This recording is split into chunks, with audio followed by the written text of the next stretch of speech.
6 ans, en faisant un petit magazine sur 6 demi-pages roses, à l'usage exclusif de ma famille. Il y a des hommes qui traversent un siècle sans jamais perdre leur éclat. Philippe Bouvard fait partie de ceux-là. Mais au-delà du journaliste brillant, de l'animateur incontournable, du conteur d'histoires et de blagues, il y a un homme que le public a parfois oublié de regarder vraiment. Et pourtant, c'est peut-être maintenant, à 95 ans, que Philippe Bouvard nous révèle le plus de lui-même. Né le 6 décembre 1929 à Coulommiers, il a connu tous les tournants du XXe siècle, et même ceux du XXIe. À travers ses mots, sa voix si reconnaissable, ses réparties qui faisaient rire mais aussi réfléchir, il a accompagné des générations entières. Qui ne se souvient pas des Grosses Têtes, cette émission devenue culte qu'il a portée avec une énergie folle pendant 37 ans. Et pourtant, derrière le micro, il y avait un homme pudique, parfois mélancolique, souvent bien plus tendre qu'il ne voulait le montrer. Aujourd'hui, Philippe ne court plus les plateaux, il ne rédige plus ses chroniques à la machine à écrire, celle qu'il appelait jadis son prolongement naturel. Non, aujourd'hui, il regarde la vie depuis une autre rive, une rive calme, celle où l'on apprend à ralentir, à savourer, à se souvenir. Car oui, l'âge est là. Intransigeant, impitoyable parfois. Philippe en parle sans détour. Sa vue décline, son ouïe s'éteint peu à peu, mais lui, il rit encore. Ce n'est pas un rire forcé. C'est un rire lucide, presque philosophique. Je n'entends plus les critiques, et je ne vois plus ceux qui veulent me juger. Finalement, c'est une paix retrouvée. Cette phrase, lancée dans une interview avec un clin d'œil, résume tout l'esprit Bouvard. Lucide, jamais amer. Ce qui frappe, c'est sa résilience. Perdre la vue pour un homme de mots, c'est comme perdre la mer pour un marin. Il a dû dire adieu à la lecture, à l'écriture fluide, à cette habitude de toujours garder un carnet à portée de main. Mais il n'a pas baissé les bras. Il a découvert la musique avec une attention nouvelle. Il s'est mis à écouter les voix aimées, à converser longuement avec ses proches. Il a appris à aimer autrement. Et dans cette dernière partie de sa vie, Philippe n'est pas seul. Il est entouré d'une femme exceptionnelle, Colette, son pilier depuis plus de 70 ans. Imaginez. 70 ans d'un amour discret, fidèle, indéfectible. Ils se sont mariés en 1953. Elle avait à peine 20 ans, lui rêvait déjà de presse et de mots. Ensemble, ils ont traversé les modes, les tempêtes, les triomphes. Mais ce qui est Zoé resté, c'est ce lien profond, presque sacré. Il le dit lui-même. J'ai eu une carrière dont beaucoup rêveraient, mais le plus grand luxe de ma vie, c'est Colette. Et ces mots-là, aujourd'hui, prennent un tout autre sens. Car Colette n'est plus seulement l'épouse du grand homme. Elle est la veilleuse silencieuse de ses jours. Elle prépare les repas avec tendresse, elle ajuste ses lunettes, elle l'aide à retrouver ses repères quand la mémoire flanche. Et pourtant, jamais elle ne se plaint. Elle donne, simplement, inlassablement. Leur maison est pleine de souvenirs, des photos, des lettres jaunies, des manuscrits oubliés. Mais ce qui compte vraiment, ce sont les voix qui résonnent encore. Celles de leurs 2 filles, Dominique et Nathalie. Toutes 2 ont suivi leur propre chemin, mais elles sont restées proches, présentes. Philippe le dit avec fierté. « Ma plus grande réussite, ce n'est pas d'avoir fait rire la France. C'est d'avoir fondé une famille qui m'aime. » Cette phrase-là résonne longtemps après qu'on l'a entendue. Elle bouleverse, car elle révèle un homme apaisé. D'autres auraient cherché à prolonger la lumière des projecteurs, à gratter encore un peu de gloire. Pas lui. En 2024, il a annoncé sa retraite définitive, sans drame, sans chichi. Il a juste dit « Il est temps de me retirer avec dignité et de savourer ce qu'il reste. » Il l'a dit doucement, avec la même élégance qu'il a toujours eue. Et depuis, il vit, vraiment. Il prend le temps. Il s'émerveille d'un rayon de soleil sur le carrelage. Il écoute le rire de ses arrière-petits-enfants. Il n'a plus besoin d'écrire pour exister. Il est là, entier, aimé et profondément humain. Ce qui me touche le plus chez Philippe Bouvard aujourd'hui, ce n'est plus l'humoriste ou le journaliste, c'est l'homme. Celui qui, malgré le poids des ans, continue de croire en l'amour, en la famille, en la beauté simple des choses. C'est rare et c'est précieux. Dans un monde qui va trop vite, qui oublie trop vite, Philippe Bouvard est une mémoire vivante. Il est la preuve que l'élégance n'a pas d'âge, que le verbe peut vieillir sans perdre sa noblesse, et que les cœurs fidèles sont les vrais héros silencieux de nos vies. Il y a chez Philippe une manière de parler du temps qui frappe quiconque s'arrête pour l'écouter vraiment. Ce n'est pas un temps linéaire, mécanique, celui que l'on coche sur un agenda ou que l'on mesure avec des montres. Non. Chez lui, le temps est une matière vivante, presque organique. Il s'étire, se replie, se souvient, s'efface. Il se mêle à la mémoire, il danse avec les émotions. À 95 ans, il ne vit plus dans un agenda, mais dans un fleuve intérieur, où chaque instant s'inscrit avec la densité de ceux qui savent qu'il n'y en aura plus des milliers. Il parle souvent, ces derniers mois, de ses souvenirs comme on caresse des reliques précieuses. Il se souvient de l'odeur du papier frais, imprimé dans les salles de rédaction des années 50, du cliquetis des machines à écrire, des cigarettes trop nombreuses, des débats enflammés dans les couloirs de RTL. Il sourit en racontant comment il prenait plaisir à provoquer, mais toujours avec élégance. Il n'était jamais cruel. Il piquait, oui, mais il recousait ensuite. Car ce qui l'a toujours guidé, c'est la passion de faire rire sans faire mal. Et ça, dans le monde médiatique d'aujourd'hui, il le regrette. On confond la méchanceté avec l'ironie, et la vulgarité avec l'humour. Moi, je crois qu'on peut dire des choses intelligentes tout en faisant rire. Ces mots, il les a prononcés un soir d'automne, devant une tasse de thé, pas de whisky. Il ne boit plus depuis des années. Mon seul vice, aujourd'hui, c'est la tendresse, dit-il en riant doucement. Il regarde la télévision actuelle avec un mélange de curiosité et de lassitude. Il comprend que les temps ont changé, mais il ne peut s'empêcher de penser que quelque chose s'est perdu en chemin. L'audimat est devenu un dieu. Et ce dieu-là, il est capricieux, tyrannique. Il faut crier pour être vu.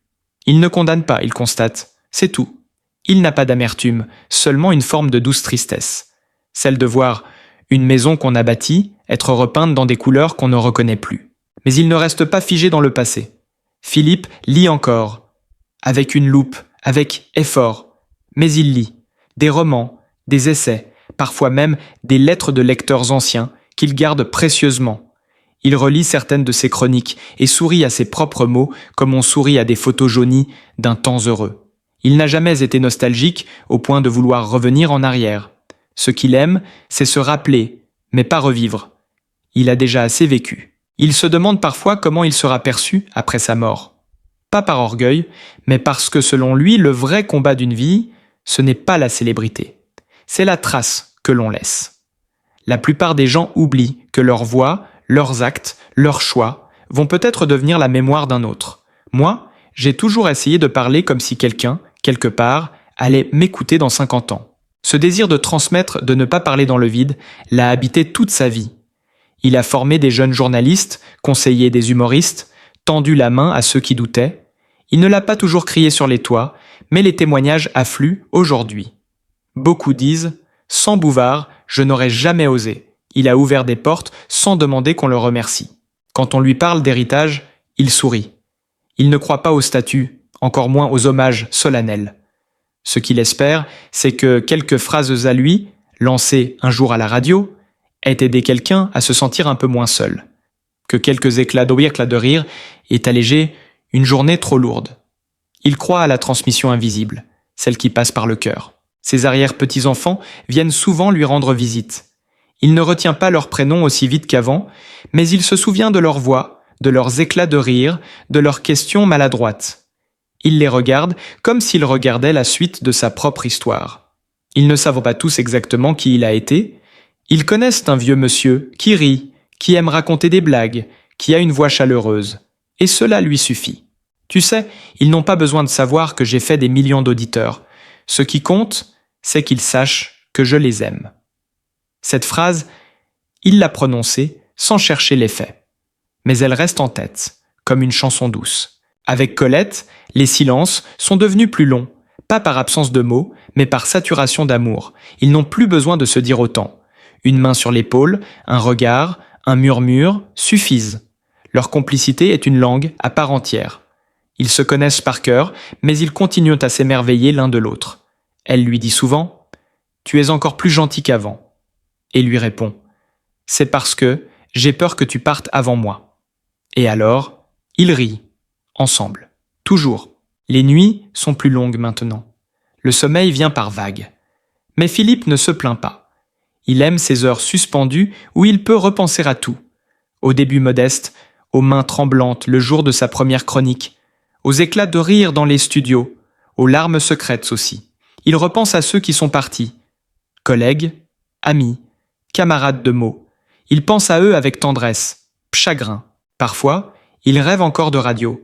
Il se voit dans une cabine, un casque sur les oreilles, une lumière rouge allumée, un silence complice avant de lancer une vanne. Il se réveille avec un sourire, comme si ses souvenirs étaient des cadeaux que la nuit lui faisait. Il sait qu'il approche de la fin. Il ne le redoute pas. La mort, ce n'est pas une ennemie, c'est une sœur.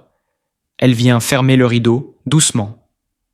Il ne croit pas forcément à une vie après, mais il croit que l'amour continue, que les mots qu'on a dits restent quelque part, que les rires qu'on a provoqués flottent encore dans l'air, et surtout, il croit que ceux qui aiment vraiment ne meurent jamais tout à fait.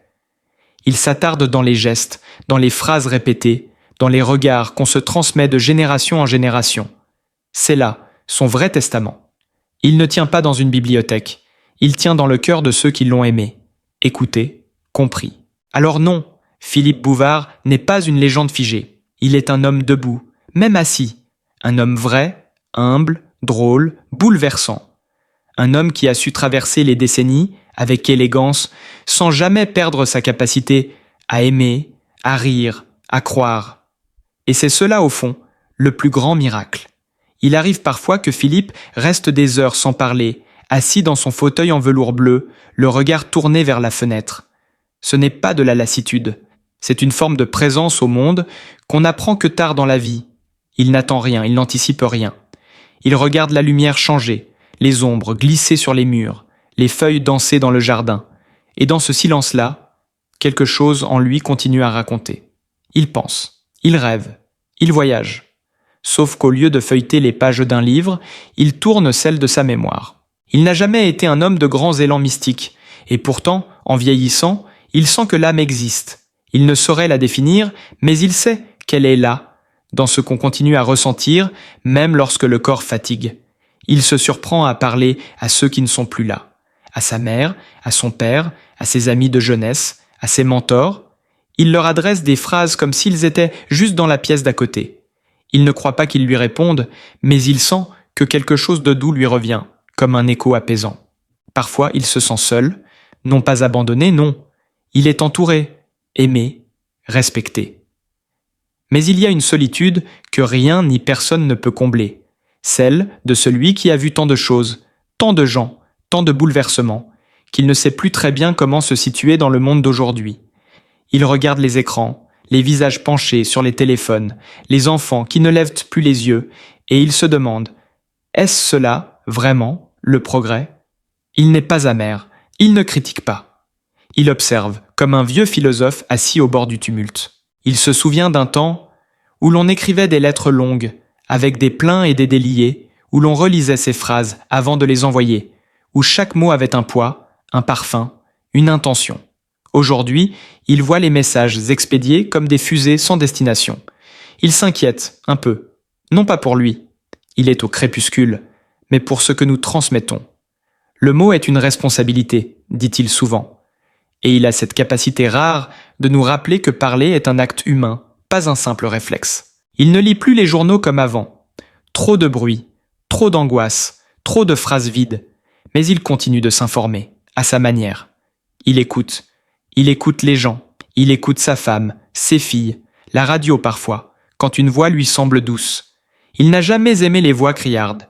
Il préfère celles qui racontent, sans imposer, celles qui laissent la place à l'autre, celles qui murmurent de la vérité plutôt que de la hurler. Dans les tiroirs de son bureau, il garde encore des dizaines de carnets, remplis à la main, certains jaunis, d'autres inachevés. Ce sont des idées, des débuts de chroniques, des souvenirs notés en vrac, des pensées griffonnées dans l'urgence. Il sait qu'un jour, quelqu'un les lira peut-être. Ou pas. Il s'en fiche. Ce n'est pas pour la postérité qu'il les a écrits, c'était pour se sentir vivant. Écrire, pour lui, a toujours été un geste d'amour, une manière de dire « je suis là, je ressens, j'existe ». Et il continue d'écrire, parfois dans sa tête, parfois à haute voix, parfois juste avec le regard. Il observe une scène, un geste, un rire, et il imagine déjà la phrase qui pourrait les traduire. C'est une gymnastique qu'il n'a jamais perdue.